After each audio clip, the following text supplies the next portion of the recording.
Olympics ప్రపంచంలో అతిపెద్ద క్రీడా మహా సంగ్రామం. వందల దేశాలు, వేల మంది క్రీడాకారులు తమ ప్రతిభకు కొన్నేళ్లుగా రేయింబవళ్లు పడ్డ శ్రమకు ఒక్క మెడల్ వస్తే చాలని ఎదురుచూసే క్రీడా వేదిక. గత ఏడాది టోక్యోలో జరగ్గా ఇప్పుడు పారిస్ ఒలింపిక్స్ కు ఆతిథ్యమిచ్చింది. అసలే పర్యాటకంగా పేరున్న అద్భుత నగరం పారిస్, పైగా అతిపెద్ద క్రీడా సంరంభం. ఇక చెప్పేదేముంది, ఎక్కడ చూసినా అథ్లెట్ల కోలాహలమే. ఇంతకీ పారిస్ ఒలింపిక్స్ విశేషాలేంటి? అసలే చారిత్రక రాచరిక వైభవంతో అలరారిన దేశం. ఓవైపు ఎత్తైన ఈఫిల్ టవర్, మరోపక్క అందంగా కనిపించే సీన్ నది. ఈ రెండింటి నడుమ 2024 విశ్వ క్రీడా సంబరం. ఇక చెప్పేదేముంది, పర్యాటక నగరంగా అందమైన సిటీగా పేరున్న పారిస్ ఈ ఒలింపిక్స్ కు వేదికైంది. ప్రపంచ వ్యాప్తంగా 200కు పైగా దేశాల నుంచి 10,000 మందికి పైగా అథ్లెట్లు సమరానికి సై అంటున్నారు. 17 రోజుల పాటు జరిగే ఈ ఒలింపిక్స్ ప్రారంభ వేడుక భారత కాలమానం ప్రకారం జూలై 26 రాత్రి 11 గంటలకు ప్రారంభమై క్లోజింగ్ సెరమనీ ఆగస్టు 11తో ముగుస్తుంది. ఓపెనింగ్ సెరమనీ స్టేడియం బయట సీన్ నదీ తీరంలో నిర్వహించడం విశేషం. ఇలా స్టేడియం బయట ఆరంభ వేడుకలు జరగడం ఒలింపిక్స్ చరిత్రలోనే ఇదే తొలిసారి.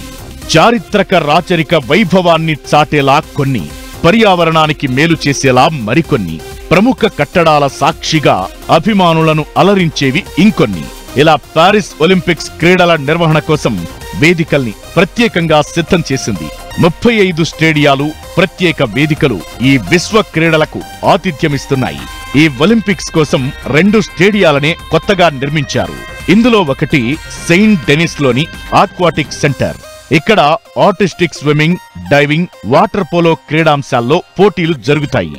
బాస్కెట్బాల్, హ్యాండ్బాల్ కు ఆతిథ్యమిస్తున్న పీరే మారోయ్ స్టేడియానికి ఓ ప్రత్యేకత ఉంది. అవసరమైనప్పుడు మూసుకునేలా దీని పైకప్పును ఏర్పాటు చేశారు. ఈ స్టేడియం సామర్థ్యం 26,000. ఇక పర్యావరణ హితంగా పోర్టే డీలా చాపెల్లే ఎరీనా స్టేడియం పైభాగాన్ని దాదాపుగా పచ్చదనంతో నింపేశారు. ఇక టెన్నిస్ పోటీలకు ఫ్రెంచ్ ఓపెన్ వేదిక రోలాండ్ గారోస్ ఆతిథ్యమివ్వనుంది. ఇక ఈ స్టేడియంలలో 100 ఏళ్ల క్రితం పారిస్ ఒలింపిక్స్ కు ఆతిథ్యమిచ్చిన ఇస్డ్యూ మనోయిర్ స్టేడియం కూడా ఉంది. 1924 ఒలింపిక్స్ కు వేదికగా ఉన్న ఈ స్టేడియం ఆటలకు మళ్లీ సిద్ధమైంది.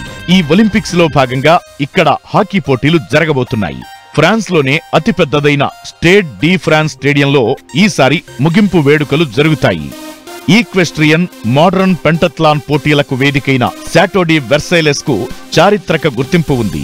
అప్పట్లో దీన్ని వేట కోసం నిర్మించారు. ప్రపంచ వారసత్వ సంపదగా గుర్తింపు పొందిన మొట్టమొదటి ఫ్రెంచ్ నిర్మాణం ఇదే.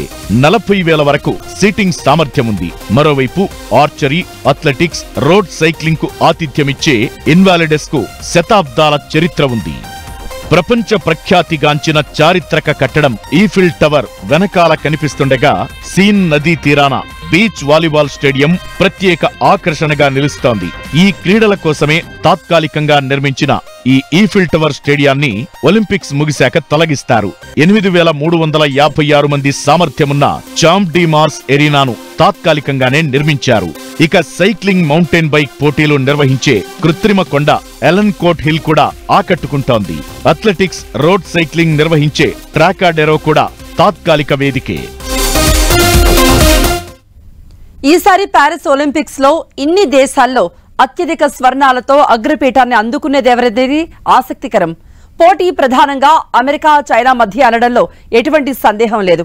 ఎప్పట్లాగే తన ఆధిపత్యాన్ని కొనసాగించాలని యుఎస్ చూస్తుంటే, టోక్యోలో కేవలం ఒక్క పథకం తేడాతో కోల్పోయిన అగ్రస్థానాన్ని ఎలాగైనా సొంతం చేసుకోవాలని చైనా పట్టుదలతో ఉంది. మరి భారత పథకాలపైన మన క్రీడాభిమానులు భారీ ఆశలే పెట్టుకున్నారు. మరి పారిస్ లో మన అథ్లెట్ల పథకాల పంట ఏ మేరకు పండుతుంది? మువ్వనెల జెండాను రెపరెపలాడించేంత మంది అథ్లెట్లు మన దగ్గర ఎంతమంది ఉన్నారు? ఈ పారిస్ ఒలింపిక్స్ లో 16 క్రీడా పోటీల్లో 117 మంది భారత అథ్లెట్లు బరిలోకి దిగనున్నారు. గత టోక్యో ఒలింపిక్ క్రీడల్లో భారత్ 7 పతకాలు సాధించింది. అయితే ఈసారి భారత్ పతకాల సంఖ్య 2 అంకెలు చేరుకుంటుందనే అంచనాలు ఉన్నాయి.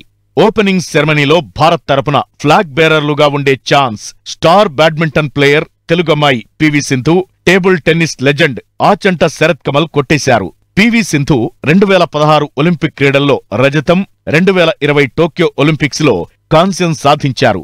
ఈసారి ఎలాగైనా స్వర్ణం సాధించి చరిత్ర సృష్టించాలని పట్టుదలగా ఉన్నారు. ప్రధాని మోదీ కూడా వీరందరితో ఇంటరాక్ట్ అయ్యి ఆల్ ది బెస్ట్ చెప్పారు. టోక్యో విశ్వ క్రీడల తరువాత మన ఆటగాళ్లు, అభిమానుల్లో కొండంత ఆత్మవిశ్వాసం కనిపిస్తోంది. గత క్రీడల్లో నీరజ్ చోప్రా జావెలిన్ త్రో పసిడి పతకాన్ని కొల్లగొట్టడం కొత్త జోష్ నింపింది. మనోళ్లలోనూ ప్రపంచ స్థాయి ప్రతిభ దాగుందన్న నమ్మకం కలిగించింది. 40 ఏళ్ల తరువాత భారత హాకీ జట్టు కాంస్యం నెగ్గడం యావత్ దేశాన్ని మురిపించింది. టోక్యోలో 7 పతకాలు సాధించిన భారత్పై అంచనాలు అమాంతం పెరిగిపోయాయి. ఈ నేపథ్యంలో పారిస్ పైనే అందరి చూపు ఉంది. లండన్ ఒలింపిక్స్ నుంచి నిరాశపరచకుండా పతకాలు అందిస్తున్న విభాగం బ్యాడ్మింటన్. 2012లో సైనా నెహ్వాల్ కాంస్యం తరువాత రియో, టోక్యోల్లో పివి సింధు రజత, కంచు పతకాలను సాధించింది. అయితే ఈసారి డబుల్స్ టాప్ జోడీ సాత్విక్ సాయిరాజ్, చిరాగ్ శెట్టి మెడల్ కొల్లగొడతారని లెక్కలు వేస్తున్నారు.